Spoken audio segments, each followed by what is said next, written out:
भारत के प्रमुख 10 एयरपोर्ट पर तुर्की की सेलेबी नामक कंपनी जो है ग्राउंड स्टाफ पर कार्य कर रही थी और विमानों के देख रेख का संचालन भी कर रही थी। लेकिन पहलगाम आतंकी हमले के बाद तुर्की ने जिस तरह से पाकिस्तान का साथ दिया, उसे देखते हुए इस कंपनी को एयरपोर्ट से हटाने का फैसला लिया गया है।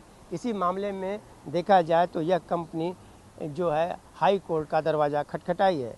बॉम्बे हाई कोर्ट ने तुर्की की भारतीय सहायक कंपनी सेलेबी की याचिका पर सुनवाई जुलाई 10 तक के लिए टाल दी है। याचिका में सुनवाई इंटरनेशनल एयरपोर्ट लिमिटेड कंपनी की सेवाओं को लेकर समाप्त MIAL द्वारा करने की चुनौती दी थी।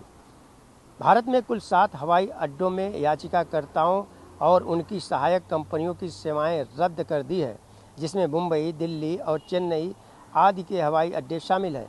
न्यायमूर्ति वर्गीस कोलावाला और न्यायमूर्ति फिरदौस पूनावाला की पीठ के समक्ष सॉलिसिटर जनरल ने पीठ से दिल्ली हाई कोर्ट के फैसले का इंतजार करने का अनुरोध किया है। पीठ ने कहा है कि दिल्ली हाई कोर्ट के फैसले का इंतजार करेगी और 10 जुलाई को अगले मामले की सुनवाई करेगी।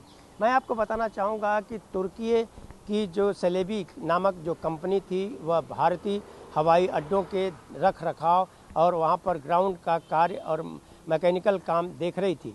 लेकिन जब पहलगाम आतंकी हमला हुआ तो भारत ने पाकिस्तान में आतंकवादियों के ठिकानों पर जाकर के उनके अड्डे को नष्ट किया और उसी के दौरान देखा जाए तो तुर्की ने सागर में अपने जो है कुछ विमान लाकर खड़े कर दिए थे और उसी के बाद भारत ने तुर्की से कई संबंधों पर पूर्ण विराम लगा लिया है और उसी में से सेलेबी कंपनी को भी यहाँ जो कार्यरत थी उसे भी बंद करने का फैसला किया है। ऑन टीवी न्यूज़ के लिए कैमरामैन बालक साथ हरीश तिवारी।